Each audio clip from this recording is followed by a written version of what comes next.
He's gonna make it clear. Did you know? Come on, listen here. Did you know? Hello, and welcome to the Did You Know Show. My name is Brian Green.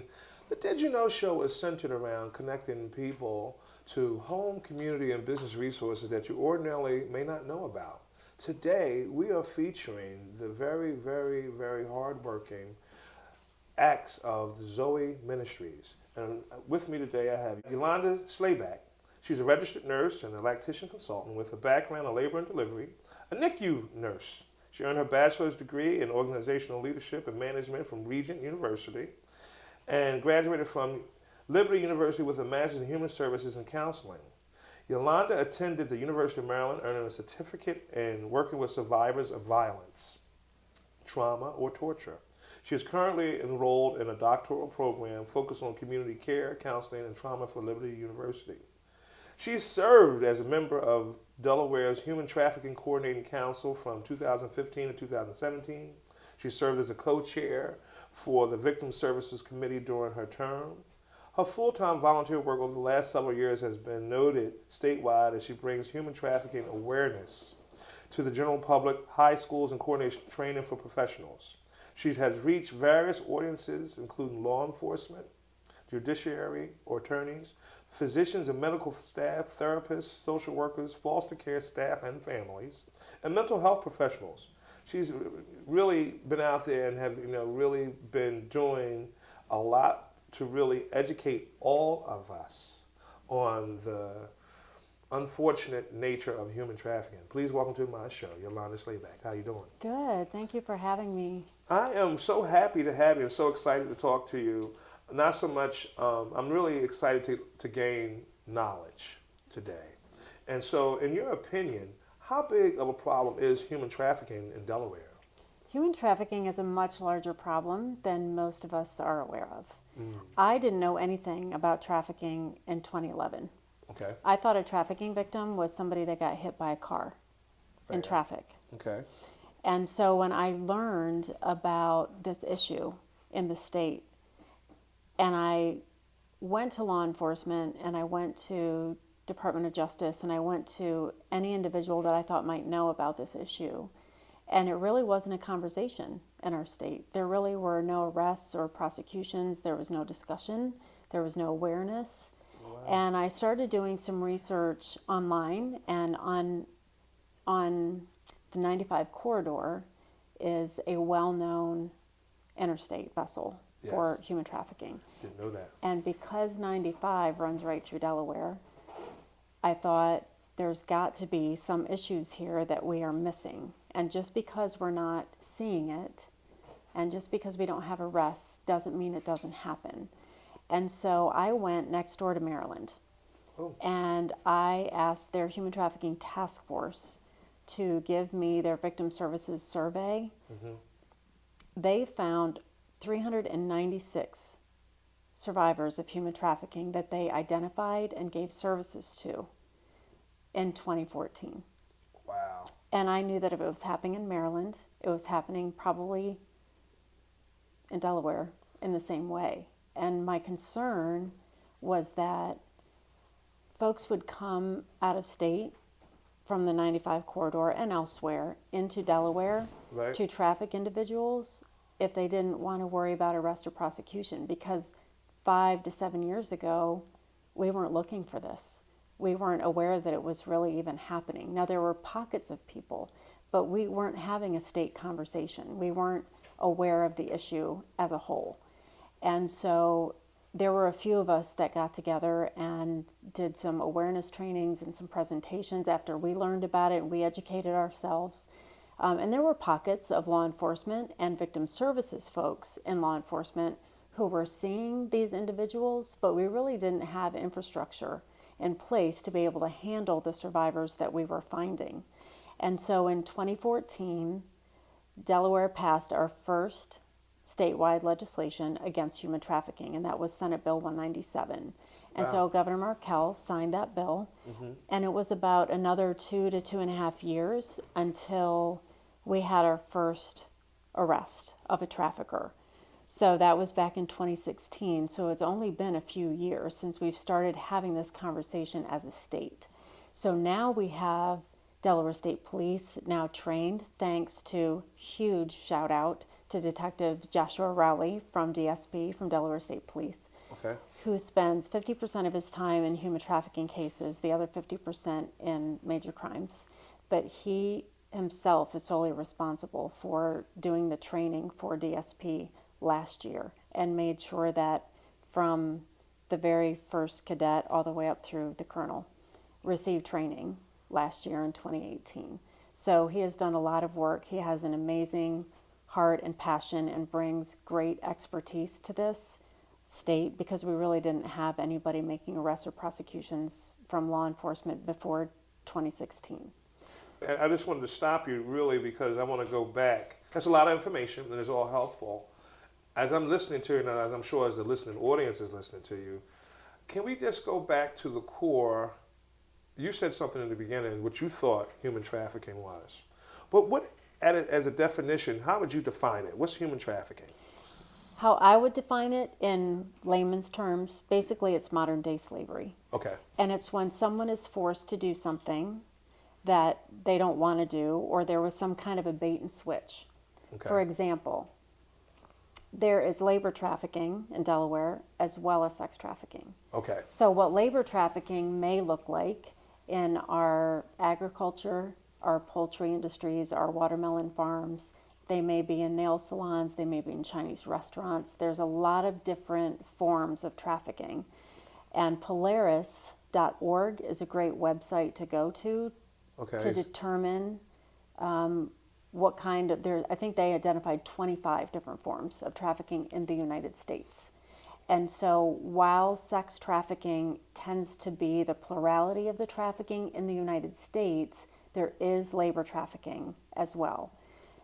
Globally, we know that the plurality of trafficking is for labor. Okay. In the United States, the plurality is for sex. However, we do want to make the public aware that labor trafficking is real, and it is here in Delaware and in the United States.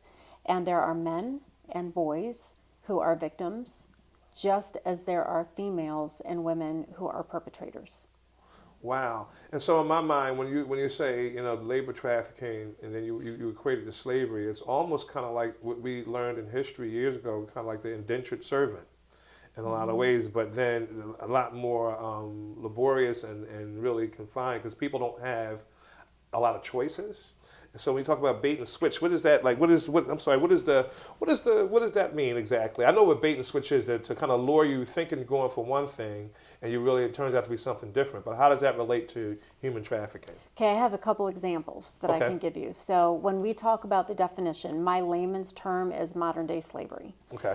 That has been against the federal law since 2000 and the passage of the Trafficking Victims Protection Act, or the TVPA of 2000. And there's been multiple reauthorizations of that bill since then. Okay. But the Department of Justice defines sex trafficking and or labor trafficking as recruitment or harboring or transporting or obtaining of a person for the purpose of a commercial sex act, in which that act is induced by force, fraud, or coercion, Okay. or if that person is not yet 18 years old.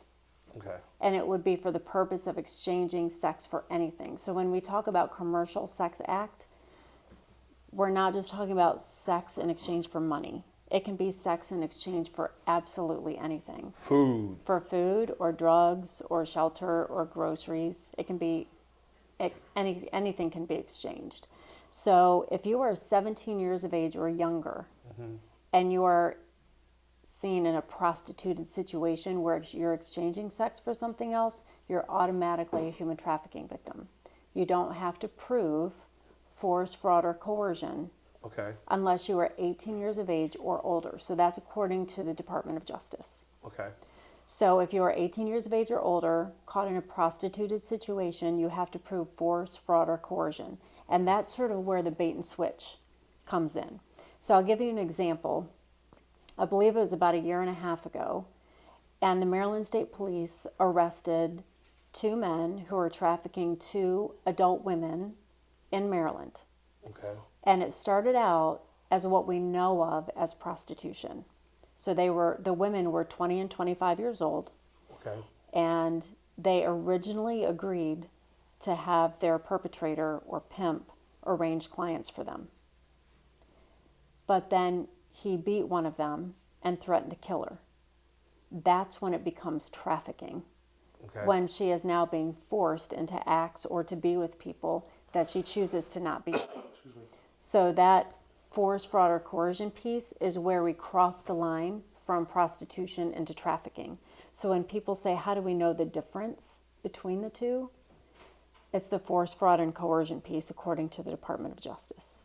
Wow. If you just tuned in, I'm sitting here having a conversation with Yolanda Schlabach, and we're talking about human trafficking. And I guess, people tend to think that this is an issue that only revolves around the sex trade and the victims are women. Is that true? While we know that the plurality of the trafficking in the United States is for sex, Okay. those of us that are working in this field, we don't have a lot of statistics because this is a new conversation in the last 15 to 20 years in our country. So there are not a lot of statistics out there. Okay. But for those of us that are working in this arena, most of us agree that the plurality of trafficking in the United States is for sex. Okay. So most of the perpetrators buying the sex are male, and most of the women and the survivors are females, so that are the victims. Now, there are perpetrators who are female, and there are victims and survivors who are men, both of labor and sex. And we often miss that conversation because there's such a stigma attached to men who have been trafficked at all, but exponentially for sex. Interesting. Is there a typical victim and a typical reason they fall victim to this? You know, And I'm thinking of it in two parts because we're now dealing with labor and then you're also dealing with sex. So I guess for different reasons, how do we talked about bait and switch. In my mind, what makes me that vulnerable? I guess that's the baseline. That's a great question because vulnerability is always what creates that space to be lured into something. So let's look at an example of a labor trafficking victim. So one of the cases that we had in the last 2 years was a man here in Sussex County in Georgetown. And he convinced 2 individuals to come from Mexico into the United States with a promise of better education for the 14-year-old girl and a better job for the 23-year-old man. He had them living in a shack behind his home in Georgetown where he was trafficking the man for labor, and we assume he was trafficking the 14-year-old for sex. Wow. In that arrangement, the police found, when they investigated, they found that that 23-year-old man that was living inside that shack with the 14-year-old was sexually abusing her as well. So this little 14-year-old had nowhere to go that was safe. She was being sold for God only knows what by this perpetrator to who knows whom outside of that shack. And then when she came home to her shack, she was then abused again. So they removed her from that situation, brought her into foster care. Okay. We have some fantastic foster care parents and some wonderful homes. The issue is the homes and the hearts, not enough. Wow. If you're just tuned in, I'm having a serious conversation with Yolanda Schlabach, and we're talking about human trafficking. We're going to take a quick break, and we're going to come back on the other side, and I want to learn more about Zoe Ministries, and I want to learn how people can avoid this, and what's the outreach? How can we connect? So stay tuned. We'll be right back. Did you know? Taking care of my mother is so hard. All my life, she gave me the best care she could. Now it's my turn. I have to find my mom the best care. At Always Best Care, our caregivers are matched to meet your needs. And we even give you access to on-call, round-the-clock physician support, along with your in-home care. If you need help with your mom or dad, call 1-302-409-3710 or visit alwaysbestcaredelaware.com. Did you know?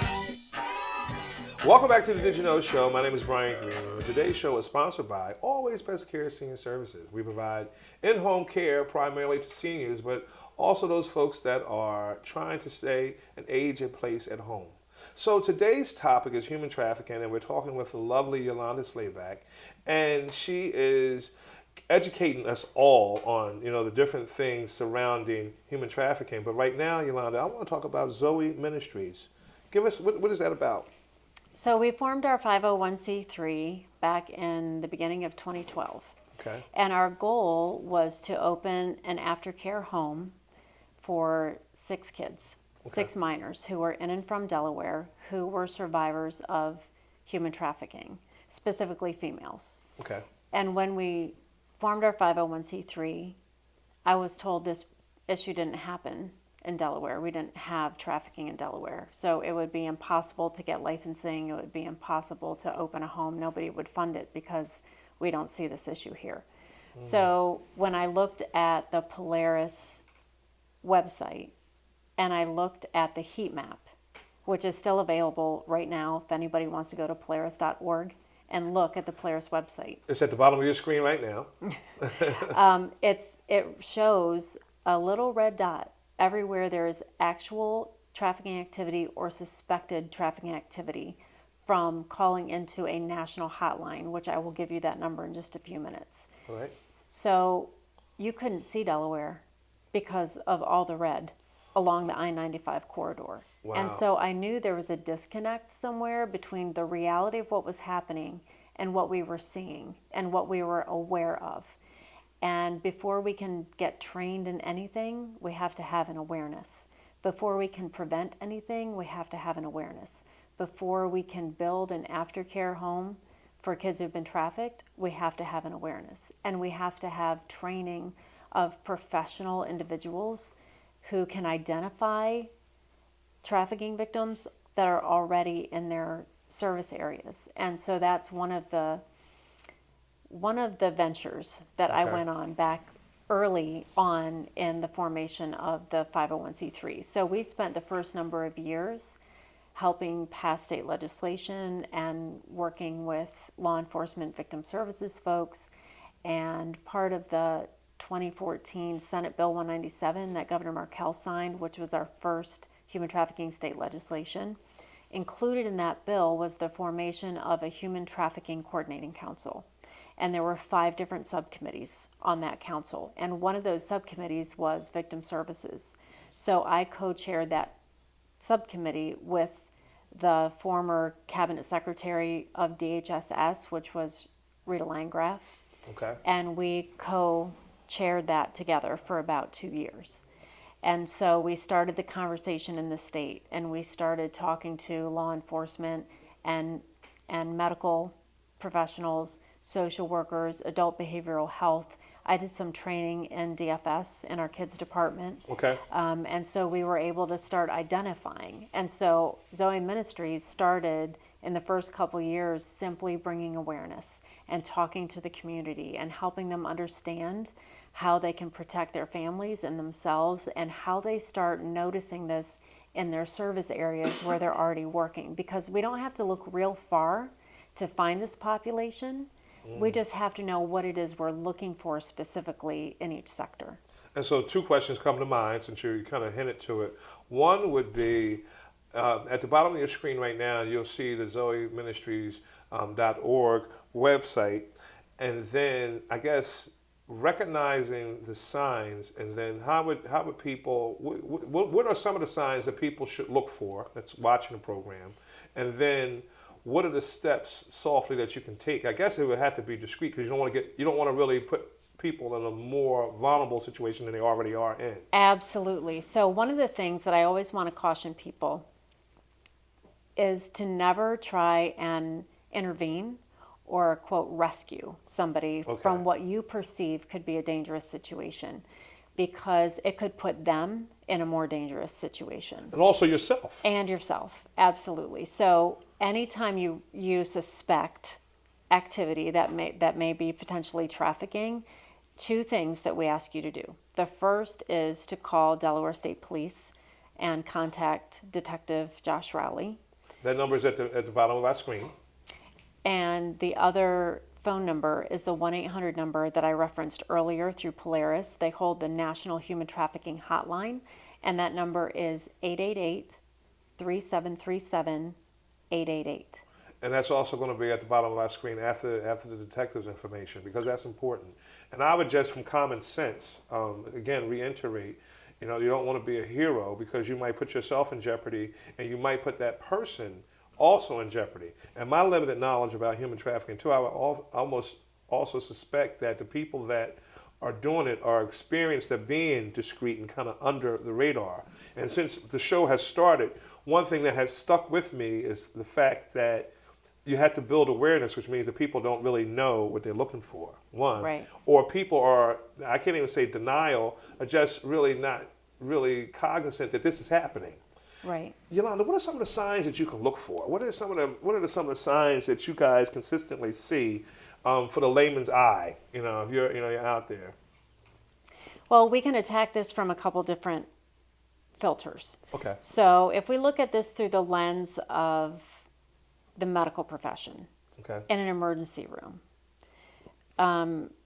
knowing what to look for and how to separate the potential perpetrator from the potential victim. Mm-hmm. When you are looking at a woman who will not give you eye contact, will not speak, doesn't really know what city she's in, won't give you her full name, isn't holding any of her own documents, and if she doesn't speak English, then her perpetrator may say he's a brother, an uncle, a husband, and he has to do the interpreting for her, and so he refuses to leave. So there are certain things that are sort of red flags that can indicate that there's a potential issue. Situation going on. Yes. So oftentimes they don't have freedom of movement. They often don't speak for themselves or won't make eye contact, or they seem very afraid or nervous, or if they're in an appointment with a social worker or they're getting social services and there's a van out front with a boyfriend or a daddy or an uncle waiting, and she's constantly on her phone letting him know what she's doing, because he may have told her, look, you've got 10 minutes in there and you need to come back out. And then the force, fraud, or coercion piece kicks in if she's not back in time. And so there's certain things that we can look at in the medical profession. Mm-hmm. There are certain things even in schools with educators and administration. If you have a child who is being picked up every day by somebody that's not a parent, or is leaving school and coming back, and you have kids talking about going to New Jersey or New York to work for the weekend, and they're coming home with extra cash or blingy cell phones or new wardrobes or the promise of a new car from a boyfriend. Oh, wow. There are signs in schools, that we can look for. Okay. So labor trafficking oftentimes may be, for example, migrant workers on a farm or in the poultry agriculture industry who they may pile 10 to 15 in a van, and they're all sleeping in the exact same place. Many of them don't have enough food or enough water, and they're working very, very, very long days, and often are not in control of their own documents or their visas or their paperwork. Mm-hmm. Many of them don't speak English, and so their interpreter is their perpetrator. Okay. There's also domestic servitude. There are girls who come, like young women, 18 to 22 years old, that often will come in, especially in southern Delaware, the influx of the Eastern European community that comes to work down at the beaches in the summertime, at restaurants, or in bars. Okay. There are women who come from Asia who tend to be middle-aged women who come for the promise of a better job or education. And when they fly into a place near LaGuardia called Flushing, New York, okay, they are then sold to their traffickers who take all of their IDs, passports, documents, and they are then told, it cost us $12,000 to get you here. and now you owe us, and this is how you're going to pay us back. And they might be in a nail salon, they might be in a Chinese foot massage parlor. Sometimes when you know the kind of parlors and these spas that are actual fronts for trafficking, Right. you start seeing them pop up everywhere. And there are websites, and we are asking people to not visit the websites because we don't want these websites in your URLs, so I'm not going to mention those websites. Okay. But there are websites that potential Johns or the guys that are going to buy the sex Right. know what spas to go into. And sometimes they are in a storefront. Sometimes they are in a little house or a little brick square building that has an open flashing sign Okay. at 10:30 at night. Right. And you don't really see anybody parking in front of it. People are parking behind it. And there's not the normal business activity, people going in and out for lunch and going to the post office and in and out the front door that's open.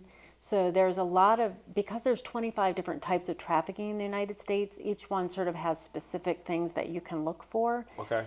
So just really educating yourself, going to websites like mine that has links to Shared Hope and Polaris and International Justice Mission. There's a lot of different identifiers Okay. that people can identify within those types of trafficking. Wow. So we dealt with the medical filter, the education filter, and then the migrant worker filter. If you just tuned in, I'm having a very informative conversation with Yolanda Schlabach, and we're talking about human trafficking. And it's just amazing to me. You tirelessly advocate for human trafficking survivors in Delaware as a voice for the voiceless, which sounds like that's what is spot on. And your goal is to work with the state of Delaware and its agencies, law enforcement, not-for-profits, and NGOs to bolster the existing infrastructure in order to meet the needs of the underserved population. And that's a very interesting situation because, again, your socioeconomic situation might put you in a vulnerable situation, particularly if you're somebody that's not from here, you don't speak English as a first language. Absolutely. And so we look at that vulnerability sometimes as a socioeconomic issue, but there are individuals who come from middle class or upper class families who are scholar athletes who get trapped, from being lured into a relationship. So we could use this as an example. So we know that kids put everything out on social media. Everything. Now, way too much out on social media. All your business. And so we have a 16-year-old who puts out on social media that she is mad at her mom, that they had a fight last night, dad may be non-existent, in prison, deceased, and she just wants to leave. And she's really upset, and she would go somewhere if she just had a place to stay, but she doesn't have any money. A couple days later, she's putting a picture of herself heading to the movies at a mall Friday night. Little does she know that there are perpetrators whose full-time job it is to scour those sites and find individuals with a vulnerability. Wow. So he spots her, and guess who shows up at the mall Friday night at the same movie? Wow. The perpetrator, and she has no idea that he's been following her on social media. So he starts up a conversation with her, tells her how pretty she is, tells her he can't believe she doesn't have a boyfriend, that he's going to the same movie, he'd like to buy her movie ticket, can he sit with her? Afterwards they go out for ice cream. He lures her into this relationship and then may say something like, you're a minor and I'm an adult, I'm 19, 20, and I don't think your mom would probably approve of this. So we're going to keep this quiet between the two of us, but I know you're mature enough to be able to handle this relationship. Just our little secret. Our little secret.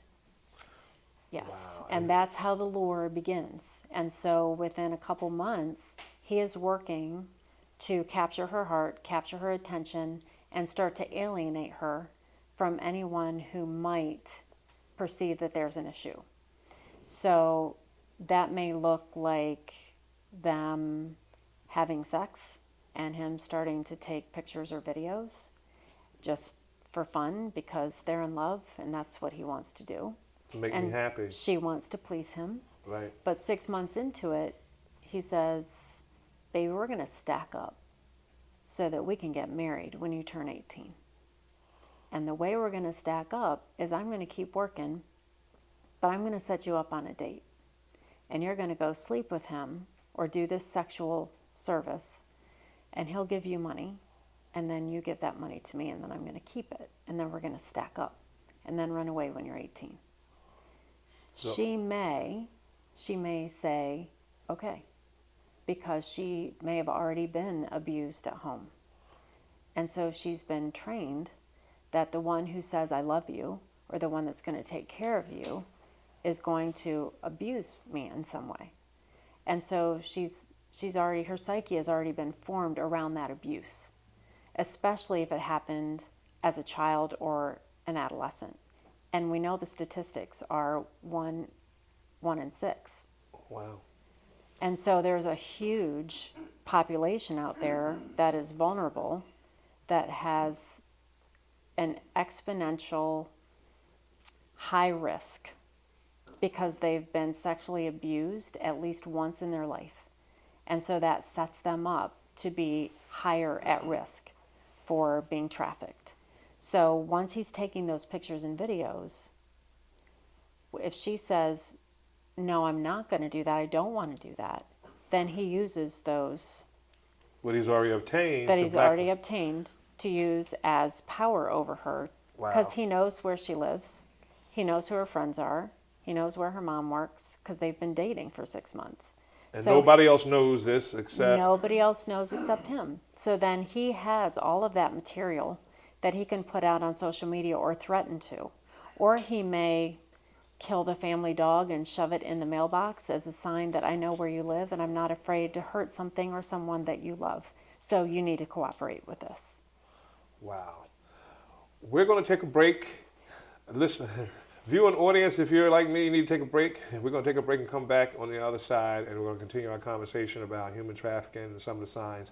What I would like to continue the conversation when we come back is some of the tips that the village can do to avoid this or to really pay attention to what's going on. So stay tuned. Did you know? Always Best Care specializes in helping seniors who wish to remain in their home but need assistance. Our flexible care programs vary from hourly to live-in. Simply put, we're there when you need us. And Always Best Care is a DHS-approved Medicaid provider. Call today and we'll meet with you to develop a personalized care plan. Always Best Care Senior Services. Doing more, caring more, and dedicated to exceeding your expectations always. Did you know? Welcome back to the Did You Know Show. I am sitting here with the lovely Yolanda Schlabach, and she's given us all a really deep education on human trafficking. And so as we continue our conversation, Yolanda, let's talk about the infrastructure of Zoe. So our goal from Okay. 2012 up until the present, Okay. and it's still our goal, Okay. is to open a home for 6 minors who are in and from Delaware, so 17 years of age or younger who have been trafficked.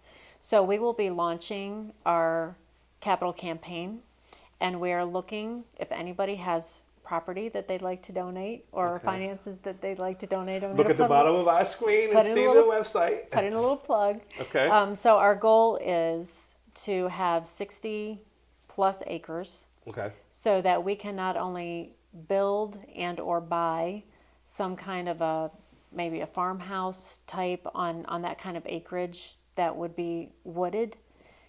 And on another part of the property, what we would really love to do is equine therapy.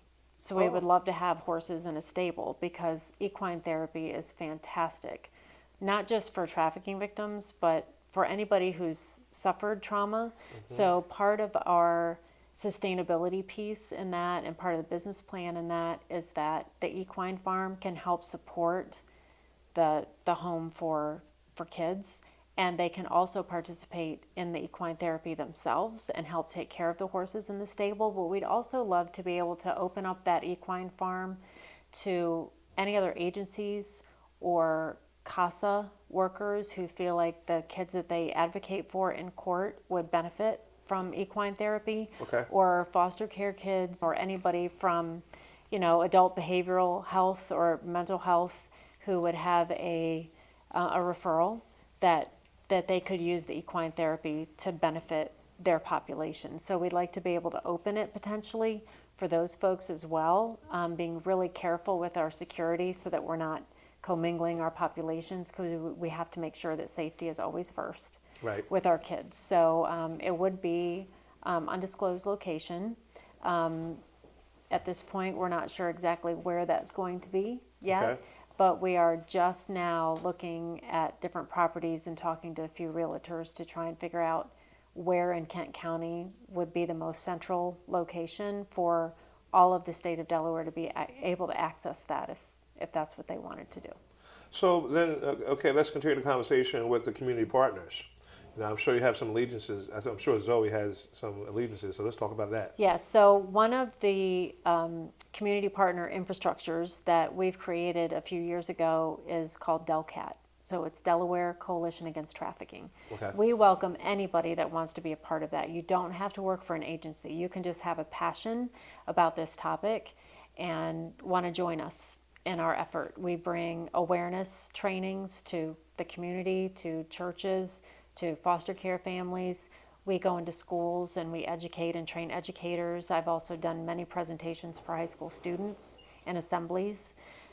We have medical and Salvation Army folks who are a huge part of the infrastructure, and I'll talk about that in a minute. But we have organizations like SOAR, Survivors of Abuse and Recovery. We have social workers. We have business people. There's just a lot of people across the state who would call DELCAT sort of their home when it comes to trafficking work. So we have probably 40 to 45 agencies statewide that are part of DELCAT. The other part of the infrastructure that's really important, that's brand new, that we're on the brink of developing right now, is I am assisting Salvation Army as their statewide human trafficking coordinator as a volunteer at this point, because my focus has to be Zoe and our kids and getting this home open for them. But I told them I would help them navigate their way through this human trafficking maze and building an infrastructure, because they want to use their emergency shelter and offer case management and outreach as a phase one. So they are working right now. That'll be the adult system. Phase two will be a 30 to 90 day assessment center, so that we can take the folks that we've done outreach for, maybe that have come through the shelter, and put them in a safe place to help do some case management and figure out what's the next best step in the continuum of care. Because we may run across a 35-year-old migrant worker who doesn't speak English, who's been trafficked for 6 months. That case management is obviously going to look very different than if we have a 50-year-old Asian woman who's working in a nail spa, or an 18-year-old who's been sex trafficked by her family for the last 2 years. So there's a lot of differences in continuum of care. So that 30 to 90 day assessment center will help give us a little room and a little space to decide what is the next best step for that individual. And then phase three will be a home for the women. So much like we are doing a home for minors, they will be opening a home for adult women who have been trafficked. Wow. If you just tuned in, I'm having a really good conversation, a very informative conversation with the very own Yolanda Schlabach, who is just giving us all kinds of good information. Let's go back to something you said earlier. You've talked about the infrastructure of Zoe, and then you talked about the community partnerships for the state of Delaware. Explain how Polaris, and for those people that may not be in the immediate area, how Polaris can connect you to other entities around the country. Sure. So Polaris is the national watchdog, sort of over the human trafficking activity. So they have a lot in their website as far as every state has a report card. So if you go to Delaware and you look at our report card, we had a really bad grade back in 2012 when I first started this work. But then with the legislation that we passed, we were one of the most improved states in 2014. Now, it can be a little tricky to navigate through that because just because we have a good report card, because we passed legislation, Doesn't mean the problem is fixed. doesn't mean it's fixed, and it's just the beginning of the solution because legislation is only as effective as its implementation. Okay. And so we still are working on getting some of our local municipal law enforcement agencies trained. Okay. And while Delaware State Police is trained, we still have a lot of other training to do. And so Polaris can link up to trainings around the country and report cards and legislation that suggested legislation. Another great resource to look at is Villanova Law Institute. If you are here on the East Coast and specifically looking, you know, in the Delmarva area, Shay Rhodes is the executive director of the Center for the Sexually Exploited in Villanova Law. And so for anybody that's interested in looking at legislation, she's done a lot of research and a lot of writing of legislation. Okay. And is a fantastic resource. So Polaris and the International Justice Mission and Homeland Security has something called the Blue Campaign that fights trafficking as well. FBI has their own program. So there are different entities throughout the country that we can plug into to learn more, and really awareness and education is the first step in prevention and also in bringing aftercare. So you've said something, and I want to get back to it because I'm catching little tidbits in my head. You mentioned, you know, obviously if you think about human trafficking, you think of somebody that's not family. But you said softly, you know, sometimes family is involved with what we have come to know as domestic servitude. Can we talk to that? What does that mean in layman's terms? Sure. So familial trafficking, the research that I have seen and that others in the country have seen, is that familial trafficking is on the rise because it's harder to spot.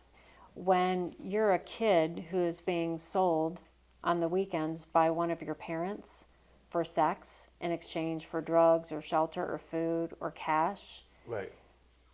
you really have nowhere to go. Right. And oftentimes people either don't believe you, or your life has been threatened, or your little brother or sister have been threatened if you tell somebody. And so when we had our first legislation passed in 2014 by Governor Markell, Senate Bill 197, I held a press conference here at this office, and I invited 2 women who are far removed now, decades removed from their trauma, to share their story. And they were both from Delaware, and they were both trafficked by their parents when they were less than 10 years old. Wow. For a couple of years. And they didn't tell anybody till much later. And then when they did, either the statute of limitations had kept them from being able to file criminal charges, Right. or they were so bound by their own trauma. And when they did finally speak out in a press conference, they had people telling them they didn't believe them. They were lying. No parent would ever do that to a child. They were just doing that to get attention, or they were convinced that I was using them and re-exploiting them to somehow bring attention to my nonprofit. And that's the message that these victims are receiving from the community, who really are making ignorant statements because they don't really understand the reality that really does happen. And those statements are what keeps the survivors from being able to share their story, because they are afraid that nobody will believe them. Wow. So let's take a quick break. Let's come back, you know, as we wind down the show. I want to talk and focus on, if you don't mind, Yolanda, survivorship. You know, what that looks like, you know, and I'm pretty sure you have a lot to tell, you know, in terms of people that do come back and share their stories in hopes of really a call to action for those folks that might be, unfortunately, the victim of human trafficking. My name is Brian Green. I'm here with Yolanda Schlabach. Let's take a quick break and we'll be right back. Don't go back. Did you know? Taking care of my mother is so hard. All my life, she gave me the best care she could. Now it's my turn. I have to find my mom the best care. At Always Best Care, our caregivers are matched to meet your needs. And we even give you access to on-call, round-the-clock physician support, along with your in-home care. If If you need help with your mom or dad, call 1-302-409-3710 or visit alwaysbestcaredelaware.com. Did you know?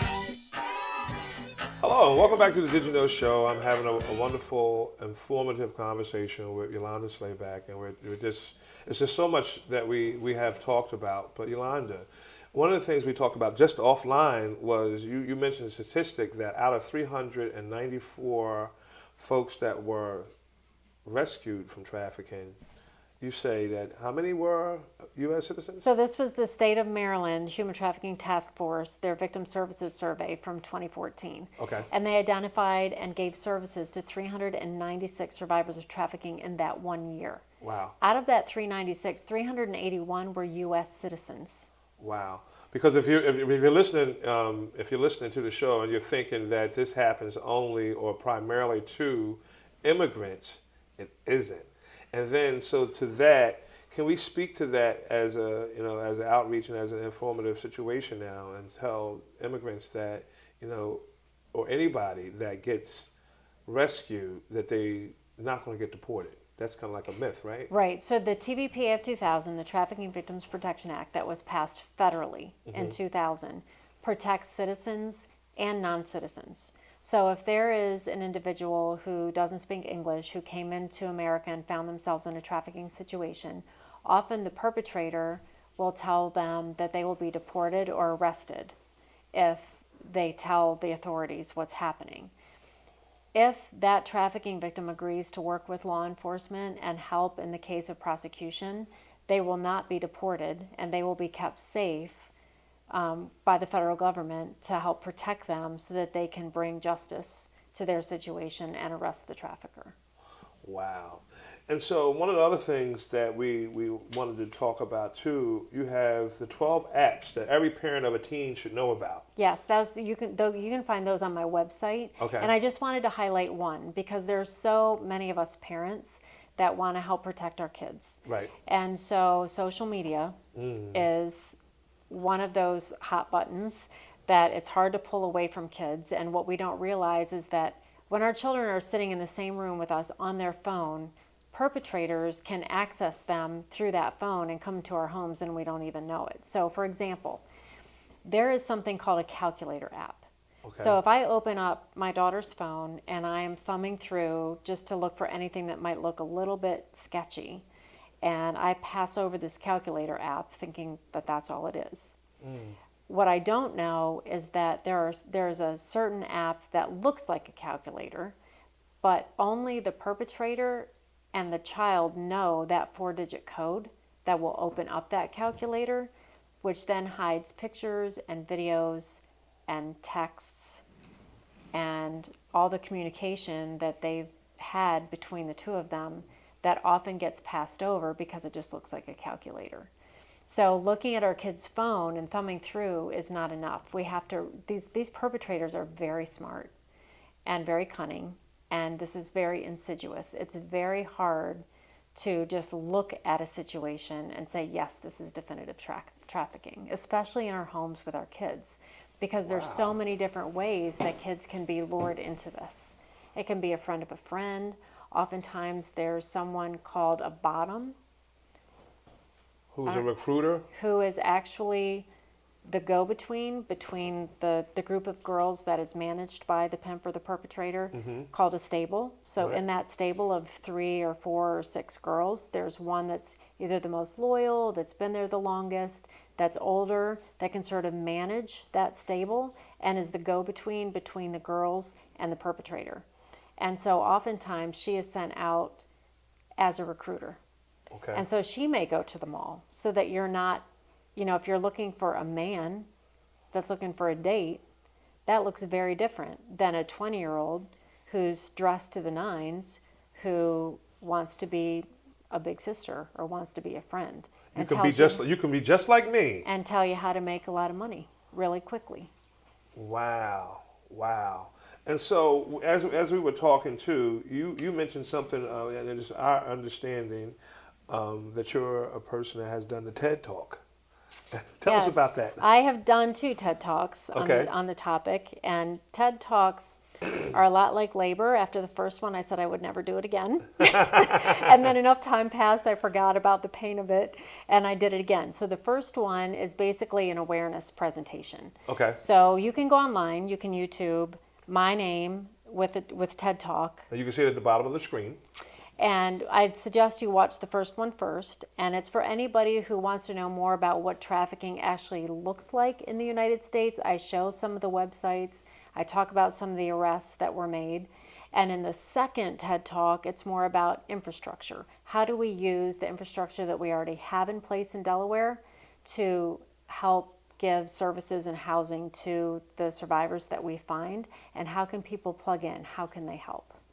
Wow. And so if you have a civic organization or community center or outreach, whether you're an educator or you're somebody that works in a hospital and you deal with the socioeconomically challenged, or you deal with what we might consider, lower to middle class folks, if people want to schedule you to come out or your organization to come out and lead a conversational discussion, how would they do that? So if they go to our website, there's a tab that says book a speaker. So you click on the tab and you just fill out your information. And Patty, who is my executive assistant, normally follows up within 2 or 3 days. And we'll She's wonderful. Shout out to Patty. She is. She is fantastic. I could not do my work without her. She is amazing. Wow. And so as we kind of round down the show, we talked about survivors. I want to focus on the survivors, one, and I want to focus then on how we can support Zoe Ministries. So the survivors, do you have a survivor series? Do you have, I don't want to use the word, I think it would be rude to say a corral, but do you have a group of survivors? And do you know of any support groups? Because in my mind, everything I've learned today about trafficking, it has to probably stick with most people that have unfortunately experienced it, stick with them for the rest of their life. So are there support groups and then other organizations that would support somebody that's post-human trafficking? So I don't know of any that are specific human trafficking support groups because there's so many dynamics that feed into that. Fair. And so many times those of us working in this work don't necessarily call it human trafficking, just because it sounds really harsh, although that is what it is, and it's very harsh life. But there's often mental health issues and addiction issues, substance abuse issues, trauma issues, abuse issues of many kinds. And so there are so many layers of complex compound trauma that comes with these individuals. So there's so many pieces that have to be peeled back in order to really get to the core of the person where they can have healness and wholeness. And so it is really important to understand that while we need safety and a safe place, because that has to be the number one thing, taking a survivor out of a trafficking situation and placing them in a safe environment is just the beginning. Oh. It would be like me standing in the middle of a garage and saying, okay, now I'm a car. Where you're standing doesn't necessarily make you something else. It just gives you a safe place that you can now start unpackaging all of that trauma. So it's really important to look at the whole person. It's really important to sort of attack this from different angles, keeping the heart and soul of the person held very gently while we are working to peel back those layers and building trust in a safe place, and building that rapport sometimes takes months and months, or sometimes even a year or two before individuals are even ready to start talking about any piece of that trauma in therapy. And so we have to let people just rest and let them sleep. And that's probably the best segue as we kind of round down the show. What your mission is at Zoe Ministries is really to kind of create that safe haven, that safe place. And the goal, the target is for 6 folks that have been rescued under 17, if I heard you correctly. Yeah, 17 and under. 17 and under. And so if you want to support you, are you guys accepting, I know you're obviously accepting monetary blessings. Yes. And you can look at the bottom of the screen and see the website. They are a 501c3, and if you've been following and listening to the show, you know that it is a very, very, very needed service, outreach. But in general, you also mentioned in the middle of the show, I want you to kind of go back to it, your dream in terms of the 60-acre area. If we could just talk about that a little bit now, and then I want you to kind of leave us with a parting message for those folks that are watching that are on the fence about saying something. Give it to us. Okay. So my dream, Okay. which has been God-given and divinely inspired, is a home with 6 beds, Okay. including the bolstering of the infrastructure of the foster care system that we have, so we can train some homes and some churches Okay. that can also take some of these kids in, but it requires a lot of training and a lot of vetting. Okay. So we're going to have 6 beds, and they'll probably stay full most of the time. Okay. And so there's a continuum of care that we have to look at. So not everybody's going to be a great fit for the house. So that's why we have to get into some foster homes Okay. and be able to place these kids with a really great family who's well trained and has great network of support around them. But I would love to have 60 to 100 acres of wooded land where we can either build or buy an existing home. Right. And then on another piece of that property, we would love to have equine therapy Okay. and horses and a stable that other folks can utilize through referrals who need equine therapy. But the goal would be to have that on site for our kids. And as we know, horses and stables and maintaining all of that and the infrastructure and the sustainability of that, along with this house, is going to take a lot of resources. But I believe we can do it. There's nothing like it in this state at this point. Right now, when we find a child who has been trafficked, we are sending our state of Delaware money with that child out of state into another facility or another program. Okay. And so my goal would be to leave our kids and our money here and build infrastructure for minors here in our state. Wow. Just had a really, really interesting and informative conversation with Yolanda Schlabach of Zoe Ministries.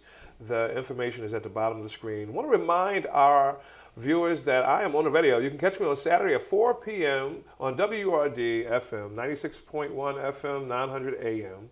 Today's show is sponsored by Always Best Care Senior Services, and it is our absolute pleasure to have you. Thank you so much, and we will be in touch. Thank you so much. It's been my pleasure. Thank you. Thank you so much. you. That's it for now. Check in later with the Did You Know Show. My name is Brian Green, and my guest today has been Yolanda Schlabach. Have a good day.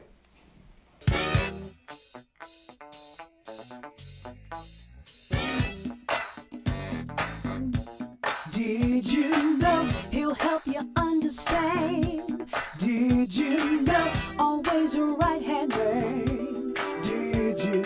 Always Best Care specializes in helping seniors who wish to remain in their home but need assistance. Our flexible care programs vary from hourly to live-in. Simply put, we're there when you need us.